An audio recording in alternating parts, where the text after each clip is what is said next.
These are extraordinary times, and extraordinary measures are being called into action. What was normal before is not the norm anymore. COVID-19 is causing millions of people to try telemedicine for the first time. But what's it doing to bring the fight against this coronavirus? Let's take a closer look.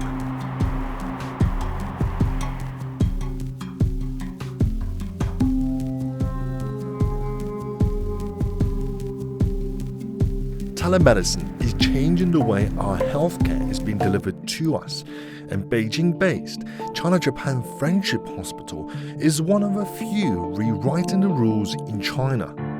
Telemedicine is the coordination between two hospitals. We use the internet, try to gain the medical record, some chest images, and some laboratory test result to send to the doctors from the other end of the internet. So the specialists in Beijing, they get the data from the Wuhan hospital.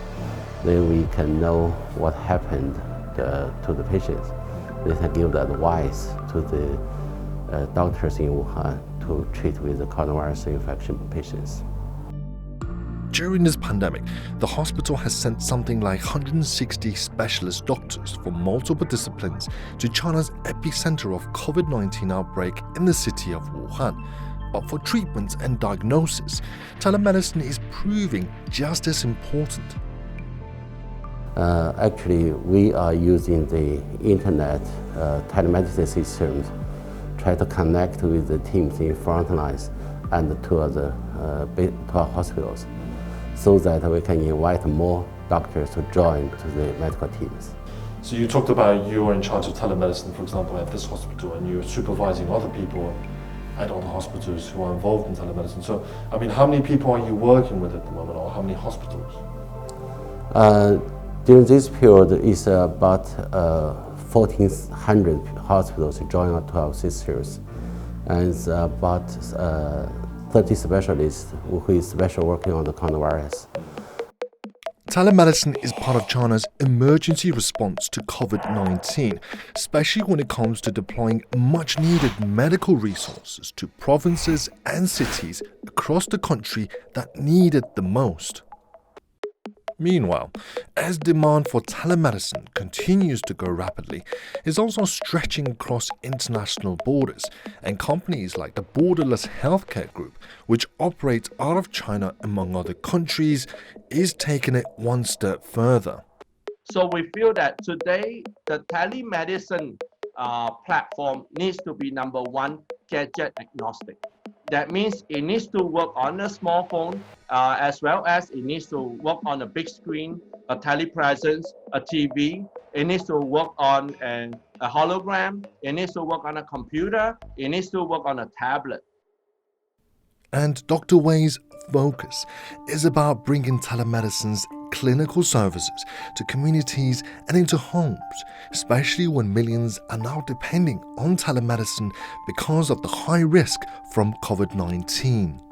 We can help them in community health by creating high-tech screening centers, which is very, very important because most government hasn't really started community health management, and they're already dealing with after contact tracing and that blind spot. How do you manage it? Important because today you can see the case like Singapore, there is a huge resurgence of COVID community cross-infection, and that needs to be managed. So asymptomatic COVID affected people needs to go through a more sort of a systematic way of screening at the community, almost on a door-to-door basis. COVID-19 has brought many changes. Governments have been trying for years to expand the use of telemedicine, but now it has done it within weeks. But as Dr. Wei explained, that his much broader telehealth platform, including telemedicine, is not only for COVID-19 patients, there is life after the virus for the platform. Borderless Clinic is developed based on an engine that we already have. So it's not really developed for COVID. It's developed for connected health. Connected health means that how do you deliver healthcare from the hospital to the home, to the clinic, to the resort, to everything, where healthcare become part of a consumer's exercise. So this is what Borderless Healthcare Group specializes in. For now, the high risk from COVID-19 has normalized the use of telemedicine, but for how long? And the question now is, how would people's attitude change once a vaccine or other effective treatments are developed? I'm Josh, stay tuned with China Matters.